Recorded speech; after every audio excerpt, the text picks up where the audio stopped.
नमस्कार। मुद्दे की बात में आप सभी का स्वागत है। मैं हूं आपके साथ गरिमा वाजपेयी और आज मुद्दे की बात में सबसे पहले बात करेंगे मोहाली में बरपा कहर की। मोहाली में शनिवार शाम बड़ा हादसा हुआ। मोहाली के सुहाना में एक 4 मंजिला इमारत गिर गई। इमारत के गिरते ही वहां अफरा तफरी मच गई। कड़ी मशक्कत के बाद एनडीआरएफ की टीम ने महिला का शव मलबे से निकाला है। वहीं सुबह 2 शव बरामद हुए। भारतीय सेना और एनडीआरएफ के जवान बचाव अभियान में जुटे हैं और अभी तक मिली जानकारी की माने तो इमारत के साथ ही दूसरी इमारत की बेसमेंट का काम चल रहा था। बेसमेंट के लिए खुदाई की गई। खुदाई किए जाने की वजह से इमारत की नींव हिल गई और जिससे बिल्डिंग भरभरा कर गिर गई। इमारत में जिम खोले गए थे। बताया जाता है कि मलबे के नीचे 10 से 15 लोगों के दबे होने की सूचना है। पंजाब सीएम भगवंत मान ने कहा कि दोषियों पर सख्त कार्रवाई करेंगे। साहिबजादा अजीत सिंह नगर के सुहाना के पास एक बहुमंजिला इमारत के हादसे का दुखद समाचार मिला। पूरा प्रशासन और अन्य बचाव कार्यों वाली टीमें मौके पर तैनात कर दी गई हैं और उन्होंने कहा कि मैं प्रशासन के साथ लगातार संपर्क में हूं। प्रार्थना करते हैं कि कोई जान माल का नुकसान ना हुआ हो। दोषियों पर कार्रवाई भी करेंगे। लोगों से अपील है कि प्रशासन का पूरे मामले में सहयोग करें। नहीं मैडम, अभी बहुत अर्ली स्टेज है तो हमारा पूरा ध्यान इस वक्त लोगों को इवैक्यूएट करने में है और सर्च और रेस्क्यू एक सिस्टमैटिक तरीके से एनडीआरएफ और आर्मी वाले कर रहे हैं। पुलिस ने आउटर कॉर्डन दिया, उनकी सपोर्ट कर रहे हैं। तो हमारी पहली कोशिश है कि ज़्यादा से ज़्यादा जानें बचाई जाए क्योंकि अभी इमीडिएटली ये इंसिडेंट अभी थोड़ी देर पहले हुआ है। तो कई लोगों के दबे होने की आशंका। 2 बॉडीज जो है वो अभी तक इस साइड से रिकवर हुई है। एक बॉडी रात को रिकवर हुई थी दृष्टि नाम की लड़की की जो हिमाचल की रहने वाली है। एक सुबह अभिषेक नाम के लड़के की बॉडी मिली जो अम्बाला का रहने वाला है। बिल्डिंग गिरने के कुछ कारण पता चले?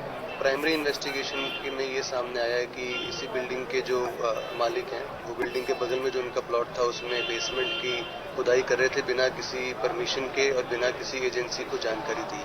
इसीलिए उनके खिलाफ कल्पेबल होमिसाइड की एफआईआर दर्ज करी गई है और इन्वेस्टिगेशन में किसी और का रोल सामने आएगा तो उनके खिलाफ भी एक्शन होगा। तो कितने लोग और होने का शंका है? देखिए 60-65% डेब्री जो क्लियर हो चुकी है तो हमें उम्मीद है कि ये फिगर जो एग्जैक्ट नंबर्स हमारे पास थोड़ी जैसे ही डेब्री क्लियर होंगे सारे हो आ जाएंगे। कोई मिसिंग की कंप्लेंट आई हो? फिलहाल कोई कंप्लेंट नहीं। एक जो कंप्लेंट अभिषेक की रात को तो इस खबर में वापस लौटेंगे लेकिन उससे पहले आप संयोजक अरविंद केजरीवाल प्रेस कॉन्फ्रेंस में क्या कह रहे हैं वो सुनाएंगे।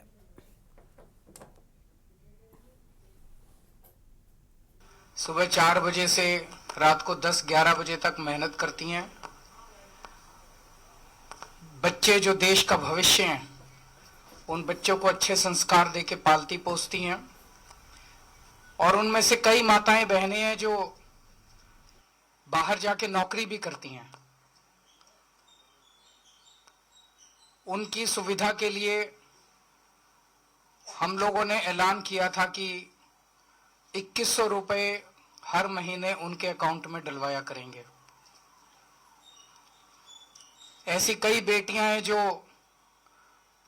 12वीं के बाद उनका कॉलेज छूट जाता है। 12वीं तक तो हम लोगों ने शिक्षा फ्री की हुई है लेकिन पैसों की कमी के कारण उनका कॉलेज छूट जाता है। इस 2100 रुपए से उनकी पढ़ाई भी पूरी होने में मदद मिलेगी। आगे उच्च शिक्षा में उन लोगों को मदद मिलेगी। जो गृहिणियां हैं उनको 2100 रुपए से अपने घर में खर्चा चलाने में महंगाई बहुत ज्यादा कर दी है केंद्र सरकार ने, उनकी नीतियों ने, उनको घर का खर्चा चलाने में मदद मिलेगी। कई महिलाएं होती हैं उनके छोटे छोटे शौक होते हैं, कभी कभी अपने लिए अच्छा सूट, अपनी अच्छी साड़ी भी ला सकती हैं। जब से हमने इस योजना का ऐलान किया है तब से इतने फोन आ रहे हैं और इतने हमारे पास क्वेरीज आ रहे हैं कि रजिस्ट्रेशन कब से चालू होगा। तो आज मैं ऐलान करना चाहता हूं कि रजिस्ट्रेशन कल से चालू हो रहा है। आपको कहीं लाइन लगाने की जरूरत नहीं है, आपको अपना टाइम खराब करने की जरूरत नहीं है। हम आपके घर आएंगे। हर इलाके में हमने ढेरों टीम, हजारों टीम पूरी दिल्ली के अंदर बनाई है आम आदमी पार्टी ने। हमारी टीम्स आपके घर आएंगी और आपके घर में जितनी भी महिलाएं हैं उन सभी महिलाओं का रजिस्ट्रेशन करके आपको एक कार्ड दिया जाएगा, रजिस्ट्रेशन कार्ड। वो कार्ड आप लोग संभाल के रखना। आपकी सहूलियत के लिए घर घर के अंदर हम लोग टीमें भेज रहे हैं। दूसरा, हमने ऐलान किया था संजीवनी योजना। संजीवनी योजना के तहत हमारे 60 साल के ऊपर के जितने बुजुर्ग हैं, उन सभी बुजुर्गों का मुफ्त इलाज, चाहे प्राइवेट हो चाहे सरकारी अस्पताल हो, चाहे अमीर हो चाहे गरीब हो, सबका इलाज दिल्ली सरकार वहन करेगी, उसका खर्चा। हम जानते हैं मिडिल क्लास के लिए आज तक किसी सरकार ने कुछ नहीं किया। मिडिल क्लास का कोई ध्यान रखने वाला नहीं है। कितने ऐसे लोग हैं जो पूरी जिंदगी मेहनत करते हैं, सेवा करते हैं, लाखों करोड़ों रुपए का इनकम टैक्स देते हैं, लाखों करोड़ों रुपए का जीएसटी देते हैं, देश के विकास और उन्नति में पूरी जिंदगी सहयोग देते हैं, लेकिन जब वो रिटायर हो जाते हैं, 60 साल के ऊपर हो जाते हैं, तो अच्छे अच्छे परिवारों में मैंने देखा है कि कई बार उनकी औलाद उनका ख्याल नहीं रखती है। और सबसे बड़ी चिंता बुढ़ापे में यही होती है कि मैं बीमार हो गया तो मेरा क्या होगा, मेरा इलाज कौन कराएगा। उन सब लोगों को मैं कहना चाहता हूं, आपको चिंता करने की जरूरत नहीं है। अब आम आदमी पार्टी की सरकार आपका इलाज कराएगी। इस योजना का भी लोग बहुत बेसब्री से इंतजार कर रहे हैं। इसका रजिस्ट्रेशन भी कल से चालू होगा। तो जो हमारी टीम्स घर घर जाएंगी, वो दोनों योजनाओं का रजिस्ट्रेशन करेंगी, संजीवनी योजना का भी और महिला सम्मान योजना का भी। सब लोगों से मेरी एक ही विनती है, इन योजनाओं का लाभ उठाने के लिए दिल्ली का वोटर होना आवश्यक है। तो सब लोग अपने अपने घर में अपना वोटर कार्ड तैयार रखें। जब हमारी टीम आए तो एक तो वोटर कार्ड तैयार रखें, और दूसरा वेबसाइट पे जाके चेक कर लें कि वोट कटवा तो नहीं दिया इन लोगों ने। बहुत बड़े स्केल के ऊपर ये लोग वोट कटवा रहे हैं पूरी दिल्ली के अंदर। ये लोग नहीं चाहते कि आप लोगों को किसी भी तरह का बेनिफिट मिले, ये लोग नहीं चाहते किसी योजना का लाभ आप लोगों को मिले। तो आप लोग एक तरफ वोटर कार्ड तैयार रखना, अगर आपका वोट कट गया तो हमें बता देना, जो टीम आएगी उसको बता देना, हम तुरंत आपका वोट जुड़वा देंगे। अगर आपका वोट नहीं है तब भी आप हमें बता देना, हम आपका वोट बनवा देंगे। लेकिन अपने वोट का स्टेटस और वोटर कार्ड आप अपने तैयार रखना, ताकि जब हमारी टीम आए तो आपका रजिस्ट्रेशन, दोनों स्कीम्स के अंदर आपका रजिस्ट्रेशन हो सके। तो आज इस स्कीम का हम एक तरह से उद्घाटन कर रहे हैं। कल हम लोग जाएंगे कुछ एरियाज के अंदर और शुरुआत करेंगे। मैं, आतिशी जी, मनीष जी, हम लोग कुछ इलाकों में जाके और अपने हाथ से लोगों का रजिस्ट्रेशन करेंगे, और उसके बाद इस स्कीम का पूरी दिल्ली में कल से रजिस्ट्रेशन चालू हो जाएगा।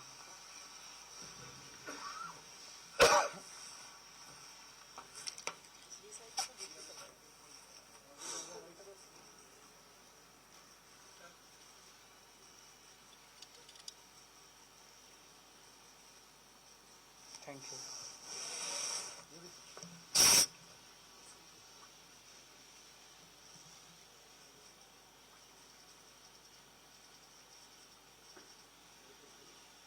Thank you. घर जाकर कार्ड बनाएगी और रजिस्ट्रेशन की शुरुआत कल से हो जाएगी। ये ऐलान अरविंद केजरीवाल की ओर से कर दिया गया है। आपको बता दें कि दिल्ली में जो भी महिला वोटर्स हैं उन्हें 2100 रुपए की धनराशि दिए जाने की बात और ऐलान पहले ही अरविंद केजरीवाल कर चुके थे। और अब आगे बढ़ते हैं खबरों की ओर, बात करेंगे मोहाली में कहर की। जी हां, एक बिल्डिंग धराशायी हो गई जिसमें 2 लोगों की जान चली गई, जबकि कई लोग अभी भी मलबे में दबे होने की बात सामने आ रही हो। और इसमें हमने देखा कि किस तरीके से यहां पर जो रेस्क्यू टीम्स थी वो पहुंची, स्थानीय प्रशासन ने रेस्क्यू शुरू किया और लोगों को बाहर निकाला गया है। फिलहाल कई लोगों के दबे होने की बात सामने आई थी। हमारे साथ में इसी पर बातचीत के लिए हमारे संवाददाता सुखविंदर सिंह सैनी जुड़ चुके हैं, उनका रुख कर लेंगे। सुखविंदर, मौके पर बचाव अभियान जारी है, फिलहाल सबसे पहले अपडेट क्या है? क्या पूरी तरीके से मलबे से जो भी लोग थे उन्हें निकाला जा सका? जी, एक बहुत बड़ी जो हादसा हुआ था रात में सुखाना में, मोहाली के साथ में सुखाना पड़ता है। अभी जो मौके की अपडेट है, अभी जो वहाँ पे रेस्क्यू चालू है, और अभी जो सुबह एक लाश मिली है अभिषेक की, अंबाला का बसनीक था, और भी कुछ अभी जो वहाँ के लोकल जो बसनीक है उनका कहना है कि अभी इसमें और भी जो है लोग दबे हुए हो सकते हैं। बता दें कि इसमें एक जिम चलता था, और ये भी बताया जा रहा है कि इसमें एक पीजी भी था। काफी चिंता का विषय हो सकता है, अगर पीजी था तो काफी व्यक्ति इसमें जो हो सकते हैं। लेकिन अभी जो रेस्क्यू टीमें वहां पर मौके पे लगी हैं, और एनडीआरएफ की बात करें, पंजाब पुलिस की बात करें, सिविल प्रशासन की बात करें, सारे लोग अभी वहां पे जंगी पद्धर पे वहां पे लगे हुए हैं और रेस्क्यू जो है अभी जारी है।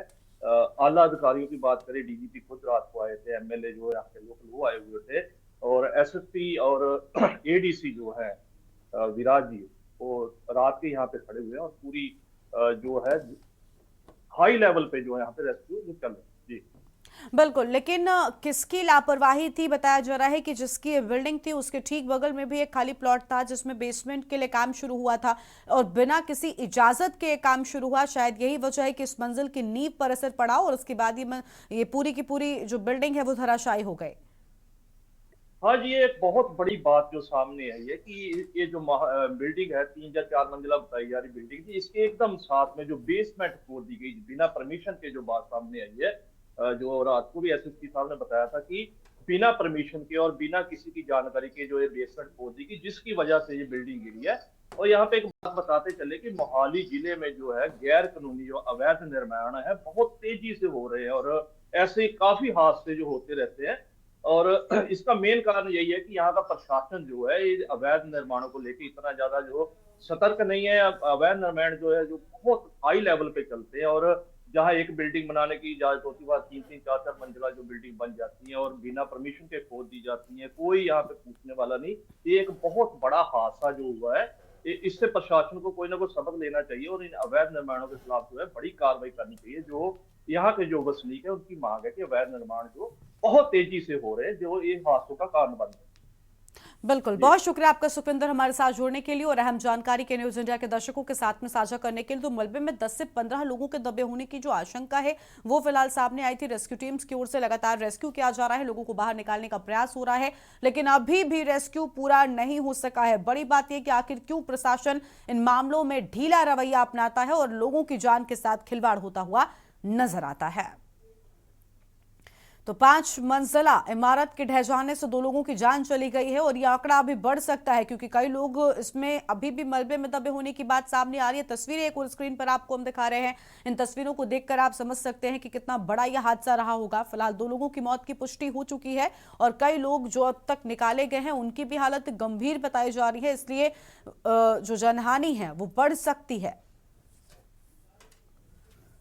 और अब बात करेंगे पीसीएस की अग्नि परीक्षा की। जी हां, लखनऊ से खबर है, प्रदेश में पीसीएस प्रारंभिक परीक्षा आज यूपी लोक सेवा आयोग करा रहा परीक्षा। राजधानी के सभी जिलों में सुरक्षा के कड़े इंतजाम हैं। परीक्षा केंद्र स्थापित किए गए हैं। राजधानी में 64 और शांतिपूर्वक परीक्षा कराने को 5 जोन में बांटे गए परीक्षा केंद्र। परीक्षा केंद्रों की सुरक्षा में 64 एएसआई लगाए गए हैं और 128 पुरुष व 128 महिला कांस्टेबलों की भी तैनाती कर दी गई है। तय परीक्षा केंद्रों पर 28,513 परीक्षार्थी परीक्षा देंगे। 2 पालियों में आयोजित कराई जा रही है परीक्षा। सुबह 9:30 से लेकर 11:30 बजे तक पहली पाली की परीक्षा होगी, बाद में 2:30 बजे से लेकर 4:30 बजे तक दूसरी पाली की परीक्षा होगी। पुलिस को मेट्रो, बस व रेलवे स्टेशनों पर नजर रखने के निर्देश दिए गए हैं। अफवाहों पर भी नजर बनाए रखने के निर्देश जारी किए गए हैं। यातायात सुरक्षा और कानून व्यवस्था को लेकर भी जोर दिया जा रहा है और परीक्षा केंद्रों के आसपास भी पूरी तरीके से पैनी नजर प्रशासन की बनी हुई है। लाउडस्पीकर बजाने पर भी रोक रहेगी। और अनिकेत तिवारी हमारे साथ में इसी खबर पर अधिक अपडेट के साथ में जुड़ चुके हैं। अनिकेत, परीक्षा को लेकर बहुत कड़ी तैयारी है और पैनी नजर प्रशासन की ओर से रखी जा रही है। बताया जा रहा है बस स्टेशन, मेट्रो स्टेशन, इन सभी जगहों पर भी नजर रखी जा रही है और लाउड स्पीकर्स पर खास तौर पर रोक लगाई गई है।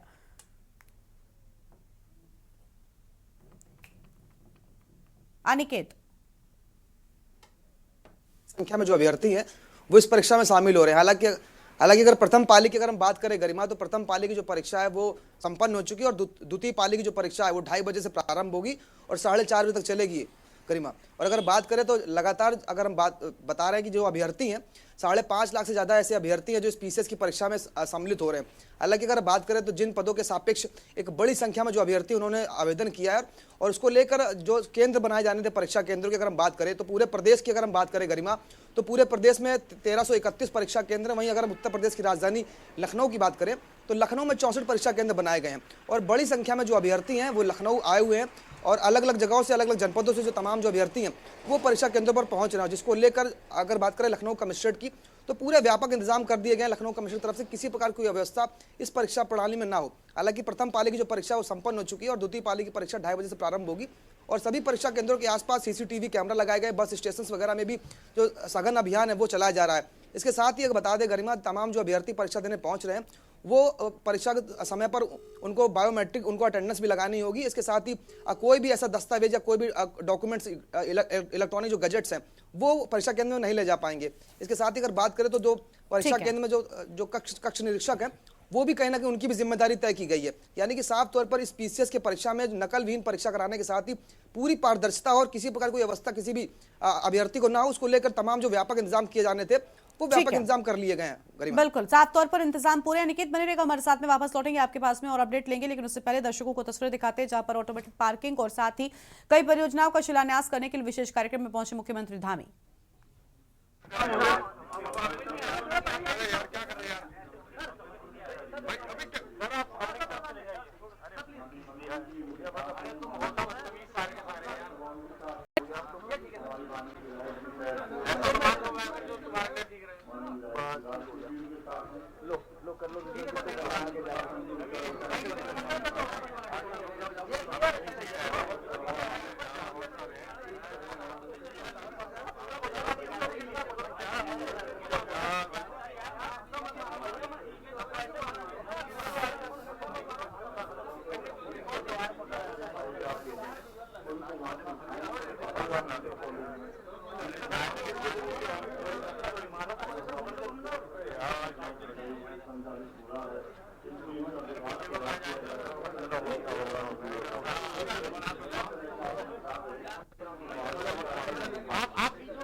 करेंगे। माननीय सांसद जी भी हमारे मध्य हैं, तो सर से अनुरोध करूंगा कि अग्रिम पंक्ति में स्थान ग्रहण करेंगे। तो ये तस्वीर आपको हम दिखा रहे थे जहां पर मुख्यमंत्री पुष्कर सिंह धामी की ओर से अहम बातें सामने आई हैं। एक छोटे से ब्रेक के लिए यहाँ पर रुकते हैं, जल्द लौटेंगे। आप देख रहे हैं के न्यूज, खबरों का सारथी। ब्रेक के बाद आप सभी का स्वागत है। बात कर पीसीएस की अग्नि परीक्षा को लेकर अनिकेत तिवारी हमारे साथ में लगातार बने हुए हैं। अनिकेत, विशेष तैयारियां हैं और अलग अलग जगहों पर हमने देखा है कि पुलिस प्रशासन जो है वो पूरी तरीके से नजर बने हुए है, लेकिन ये कब हो जाएगी और क्या जो परीक्षाएं हैं उनके लिए पूरी तरीके से व्यवस्थाएं पूरी हैं, कोई दिक्कत तो उनको नहीं आ रही है?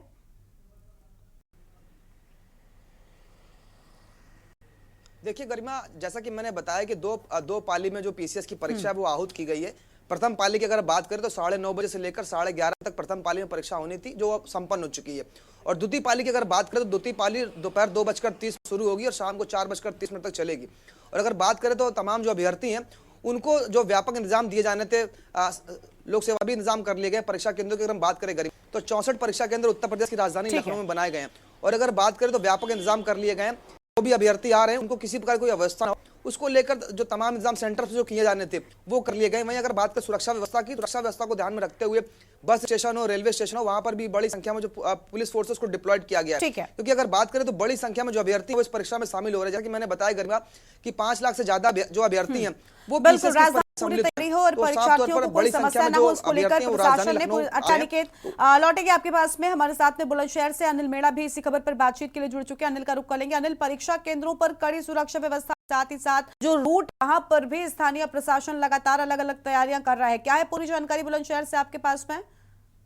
जी देखिए गरिमा, बिल्कुल मैं आपको बता दूं, जनपद बुलंदशहर की अगर बात करते हैं, जनपद में सीसीएसई परीक्षा जिला प्रशासन तरफ से पूरी तैयारियां पुख्ता कर ली गई है। अगर केंद्रों उनके आसपास के जो छात्र पंजीकृत है और जो परीक्षा देंगे, अगर बात की जाए पहली पारी का बताया जा रहा है पूरी तरह से सूचना पाई, लेकिन काफी लोगों ने परीक्षा छोड़ने की सामने आई है। लेकिन बात की जाए प्रशासन की तरफ से, तो प्रशासन ने 21 सेंटरों पर 21 ही सेक्टर में स्टेटिक मजिस्ट्रेट लगाए और जो सुरक्षा व्यवस्था की बात की जा रही है, सुरक्षा चप्पे चप्पे भारी पुलिस बल तैनात है। और तैनात के साथ साथ यहाँ अगर बात की जाए जो जनपद बुलंदशहर में जितने भी परीक्षा बनाए गए वो सभी ऐसे है जहाँ से बच्चों को आने जाने में किसी तरह की परेशानी ना हो। जनपद बुलंदशहर के डीएसपी लगातार परीक्षा केंद्रों में निगरानी रखे हुए, ताऊ एसडीएम और सीओ की ड्यूटी लगाई गई है। अगर बात की तो केंद्र व्यवस्था है, उनके लिए बुलंदशहर के डीएम ने सख्त निर्देश दिए थे कि किसी तरह की किसी परीक्षार्थी को कोई भी प्रकार की कमी महसूस ना हो पाए। हर तरह की जो व्यवस्था अगर बात की जाए, शौचालय की व्यवस्था, पानी की व्यवस्था की है, ये तरह की अन्य व्यवस्थाओं की अगर बात करें तो तमाम व्यवस्था पूरी तरह से परीक्षा केंद्र। और बात किया जनपद के जितने जो जिला प्रशासन के जो अधिकारी, उन्होंने पहले ही निर्देश दिया था कोई भी जनपद बुलंदशहर में कोचिंग लाइब्रेरी कोई भी नहीं खुल पाया। परीक्षा केंद्रों के आसपास की तमाम सभी प्रकार की दुकानों को बंद कर दिया है कि किसी तरह की कोई भी तैयारी प्रिंडल हम देख पा रहे हैं कि परीक्षार्थियों के सामने कोई दिक्कत ना, इसको लेकर प्रशासन सजग है। आप जुड़ने के लिए हम जानकारी के लिए आगे अंकुर भी आपसे लेंगे। तो ये आपको बताए थे जहां पर पीसीएसई परीक्षा इस बार देखने को मिल रही है, परीक्षा केंद्रों पर सुरक्षा व्यवस्था ताकि परीक्षार्थियों को किसी भी तरह की दिक्कतों का सामना ना करना पड़े। ये बड़ी जानकारी से आपको हम बता रहे थे और साथ ही शहर से भी आपने देखा कि किस तरीके से विशेष तैयारियां प्रशासन की ओर से कर ली गई हैं। और अब आगे बढ़ते हैं, बात करते हैं अंबेडकर बयान पर सियासत की। जी हां, क्योंकि सियासत इस बयान पर गर्मा गई है। लखनऊ से खबर आपको बता, राज्य के सभी जिलों में आपको बता दें कि अहम बातें सामने आई हैं। अमित शाह के बाबा साहब पर दिए बयान का मामला, पूरे मामले को लेकर सियासत किस तरीके से शुरू हुई वो हमने देखा। कांग्रेस पार्टी ने अंबेडकर के मुद्दे को किस तरीके से उठाया और अमित शाह के बयान पर उनसे माफी तक मांगने की अपील लगातार की जा रही थी। लोकसभा सत्र के दौरान राज्यसभा में गृह मंत्री अमित शाह के द्वारा बाबा साहब पर दिए गए बयान के विरोध में अब बसपा प्रदेश व्यापी विरोध प्रदर्शन करेगी। बसपा सुप्रीमो मायावती के द्वारा 24 दिसंबर के लिए किए गए आह्वान में जहां पार्टी कार्यकर्ताओं की सक्रियता बढ़ा दी, तो वहीं सरकारी महकमे को तैयारियां करने के लिए मजबूर कर दिया गया है। बसपा सुप्रीमो ने अमित शाह को अपने बयान पर माफी मांगने के लिए मजबूर करने का दावा किया है। इस मुद्दे पर कांग्रेस व सपा सहित विपक्षी दल पहले से ही अमित शाह का इस्तीफा और माफी मांगने की मांग करते लगातार नजर आ रहे हैं। इसलिए अब मांग को लेकर बसपा कार्यकर्ताओं के सड़क करने पर राजनीतिक विश्लेषकों की नजर रहना लाजमी है। बताते चले कि यूपी में प्रमुख विपक्षी भूमिका निर्वहन करने वाली सपा बसपा पर बीजेपी की बी टीम होने का आरोप मढ़ती है। इसलिए बसपा के सरकार विरोधी प्रदर्शन को गंभीरता से लिया जा रहा है। अनिकेत तिवारी हमारे साथ में लगातार बने हुए। अनिकेत, बाबा साहब अंबेडकर के मामले को लेकर समाजवादी पार्टी और कांग्रेस पार्टी ने देशव्यापी प्रदर्शन किया, उसकी तस्वीरें हम सब ने देखी। सड़क से लेकर संसद तक ये मुद्दा गूंजता रहा, लेकिन वो बसपा जिसे समाजवादी पार्टी बीजेपी की बी टीम कहती है, अब वो भी बीजेपी के विरोध में इस पूरे मामले पर उतरी है और उनका भी कहना है अमित शाह से माफी और इस्तीफा दोनों चाहिए।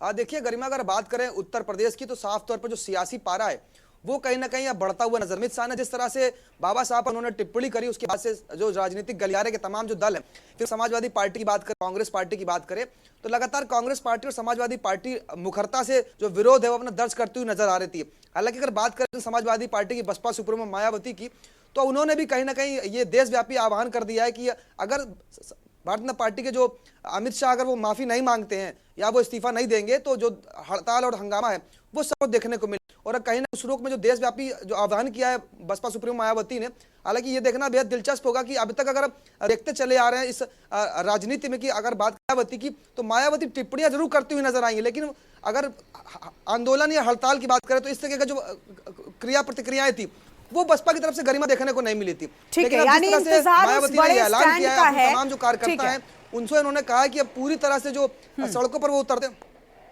बिल्कुल बिल्कुल, देखिए आपने बहुत अहम बात कही कि देखना ये होगा कि जो बातें जो बड़े दावे मायावती कर रही हैं वो वाकई में पूरे होते भी हैं या नहीं, या फिर सिर्फ और सिर्फ एक वोट बैंक के बीच में अपनी पकड़ बनाए रखने के लिए उनकी ओर से ये बातें कही गई हैं, ये बयान दिए गए हैं, देखना बहुत अहम होगा। शुक्रिया आपका निकित हमारे साथ जुड़ने के लिए और अहम जानकारी साझा करने के लिए। बड़ी खबर लखनऊ से आपको बता रहे थे, जहां पर बसपा भी अब बाबा साहब अंबेडकर के मामले को लेकर राजनीति में आ गई है और उनका कहना है कि अमित शाह से इस्तीफा और माफी हम दोनों चाहते हैं।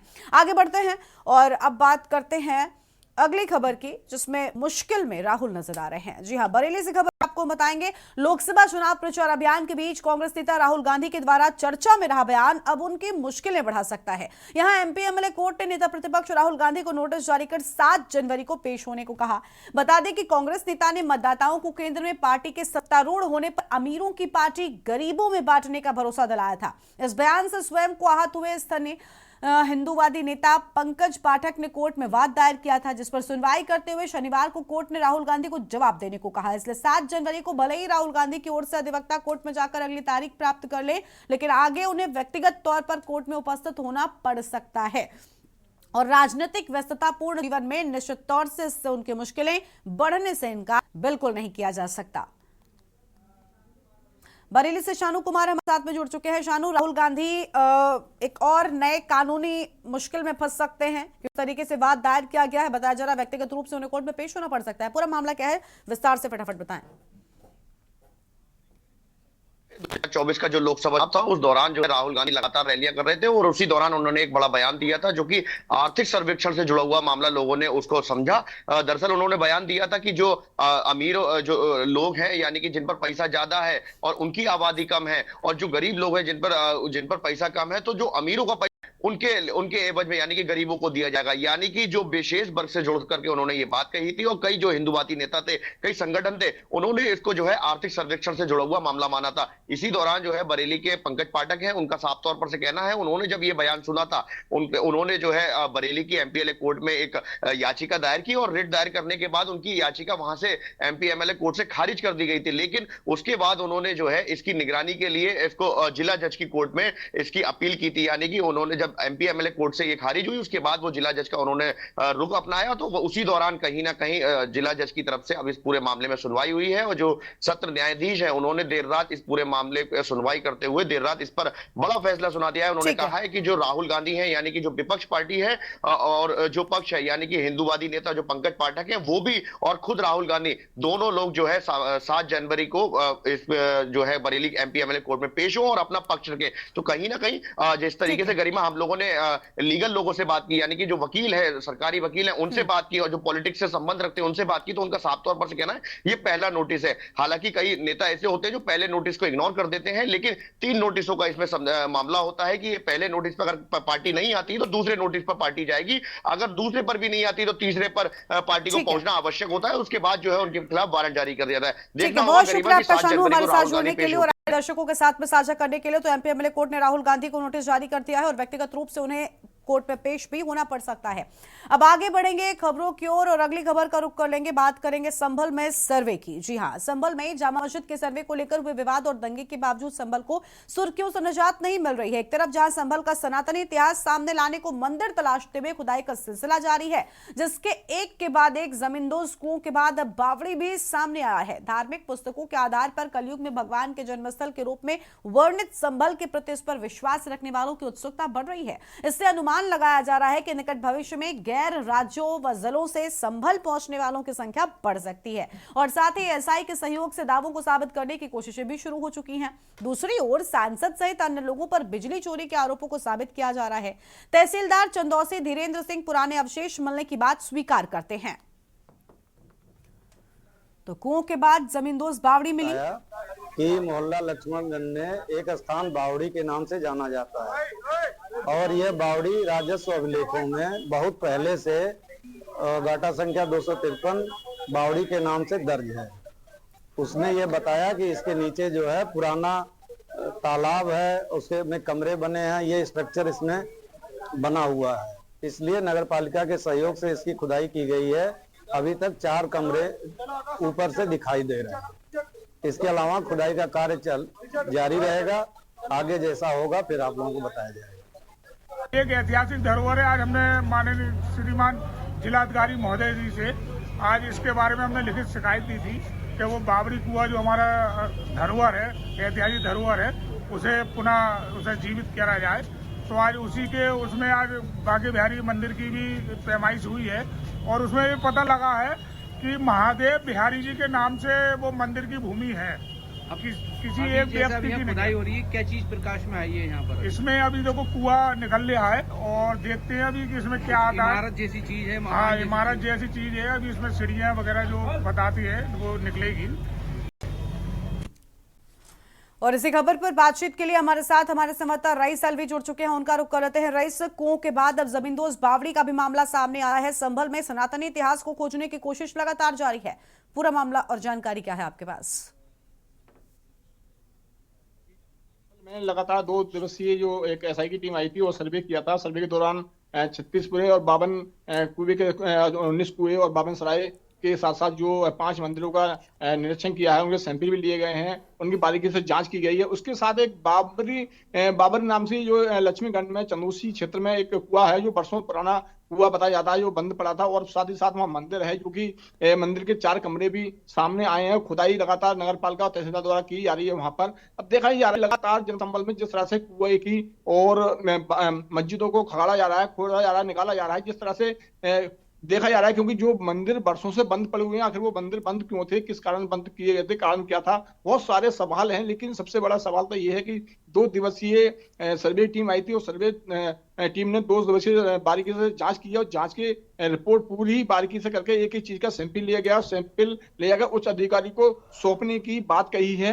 और साथ ही साथ जिस तरह से सिलसिला संबल में जारी है, जो कि अतिक्रमण और बिजली चोरी के दौरान जिस तरह से 36 साल पुराना एक मंदिर मिला था और कुआं मिला था जो बंद था, पड़ा हुआ था, उसको खोदा गया है, उसको निकाला गया है, उसमें अनेक मूर्ति बरामद की हैं जो खंडर थी। उसी तरह से लगातार संबल में सिलसिला लगातार जारी है और जारी के दौरान देखा जाएगा। आप संबल में था, आज जो है चंदोसी में पहुंच गया है मामला और चंदोसी में लगातार जो है बाबर की जो कुआं है वो भी खोदा गया है, उसको भी निकाला गया है। और साथ साथ वहां पर लक्ष्मीगंज में जो एक मंदिर था, जो कि 4 कमरे मंदिर के बताए जा रहे हैं, खंडर हाथ में पड़े हुए हैं, उसको भी सही करा जा रहा है, उसको भी पूजा अर्चना की बात किया है। मंदिर की मंदिर संबल में मिला था उसकी पूजा अर्चना लगातार जारी है। आज अलग तरीके से अलग श्रद्धालु वहां पर पहुंच रहे हैं और भारी तादाद में वहां पर पुलिस बल तैनात कर दिया गया है। किसी श्रद्धालु को किसी परेशानी कोई सामना ना करना पड़े, इसलिए पुलिस बल वहां पर तैनात कर दिया गया। इसके साथ साथ जो संबल के सांसद जवान, उनकी मुश्किलें लगातार बढ़ती चली जा रही हैं। जिस तरह से बिजली चोरी का मुकदमा लिखा गया था और उनके पास एक नोटिस आया था, 1 करोड़ 91 लाख रुपए का नोटिस आया था उनके पास। और उस नोटिस में अब कल एक नोटिस और दिया गया जो बताया गया कि आपने अगर 15 दिन के अंदर आपने बिल्कुल लगातार सनातनी कोशिश की जा रही है। अब देखना उससे क्या कुछ नई चीजें निकलकर सामने आती है। रईस आपका हमारे साथ जुड़ने के लिए और अहम खबर के लिए। तो सनातन इतिहास की तलाश जारी है। संबल से खबर आपको बता रहे थे, जहां पर सुर्खियों से निजात संबल को नहीं मिल पा रही है।